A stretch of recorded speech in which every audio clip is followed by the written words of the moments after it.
أعوذ بالله من الشيطان الرجيم بسم الله الرحمن الرحیم. ډیر students یم ستاسو ټیچر انجینیر کلیمالله ډایرکټر برایټ فیوچر انسټیټیوټ بړخیله ملکند نه حاضر یم ستاسو سره د لیکچر نمبر 25 او په دې لیکچر نمبر 25 کې د اپریټینګ سیسټم به مونږ نوې چپټر سٹارټ کوو او هغه د شیډیولینګ دا دغه اپریټینګ سیسټم یو ډیر زیات امپورټنٹ ټاپک دی، یو ډیر اهم ټاپک دی.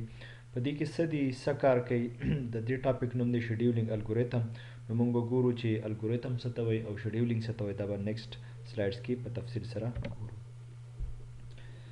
دا سلایډ نمبر 2 کې دا ټاپک دی زموږ سره واټ از الګوریتم. الګوریتم څه ته ویل کیږي؟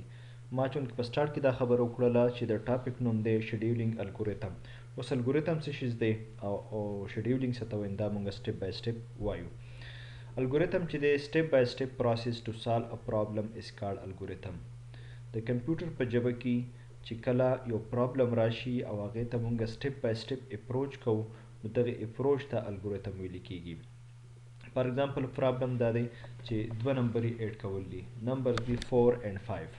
4 and 5 چې زه کله یو بل سره ایډ کوم د دې سمیشن کوم نو زه به 4 پلس 5 په ولیکم او انټر چې کله پریس کوم دی ماته 9 جواب راکړي.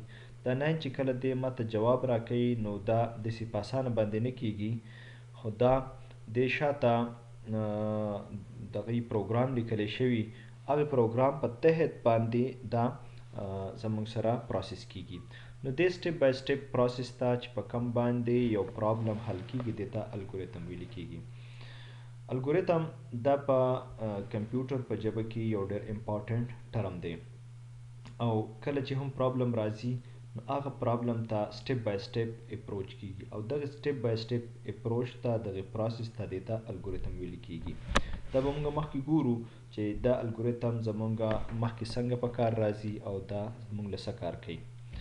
نیکسټ سلایډ کې زموږ سره بل ټاپک دی واټ از شیډیولینګ. شیډیولینګ څه شی دی؟ CPU allocate a specific time for each job or task to be performed and this process is called scheduling.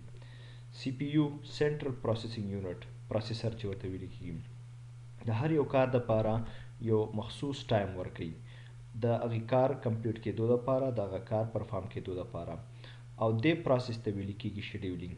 شیډیولینګ هغه پروسس دی چې په کم پترو باندې CPU پروسیسر هر یو کار له یو سپیسیفیک یو مخصوص ټایم ورکوي نو دغه ته ویل کیږي شیډیولینګ. شیډیولینګ از ان امپورټنٹ فیچر اف اپریټینګ سیسټم. شیډیولینګ دا د اپریټینګ سیسټم یو اهم فیچر دی، یو ډیر اهم خوبي ده. د انټیټي ویچ پرفارم شیډیولینګ از کالډ شیډیولر او دا کم انټیټي چې د کم پترو باندې دا شیډیولینګ اکر کیږي دې ته شیډیولر وایي. مطلب دا چې دا کار له هر یو کار له خپل یو سپیسیفیک ټایم ورکول دا د سی پی یو کار دی.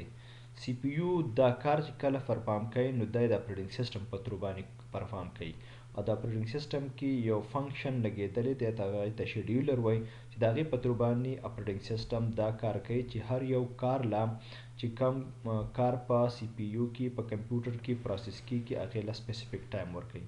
د کار د جاب د ټاسک نه مراد دلته ایم ایس ورډ پروګرام کولاول دي، فوټوشاپ کولاول دي، ایکسل پروګرام کولاول دي، پاور پوینټ پروګرام کولاول دي، پینټ پروګرام کولاول دي، ورډ پروګرام کولاول دي، کیلکولیټر پروګرام کولاول دي.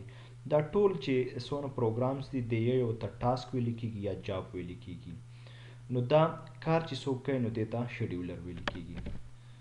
په نیکسټ سلایډ نمبر 4 کې شیډیولر بیا مزید دا ډیفاین کړی دی چې it is the duty function of scheduler that which task job is to be processed first and then other job is to be processed.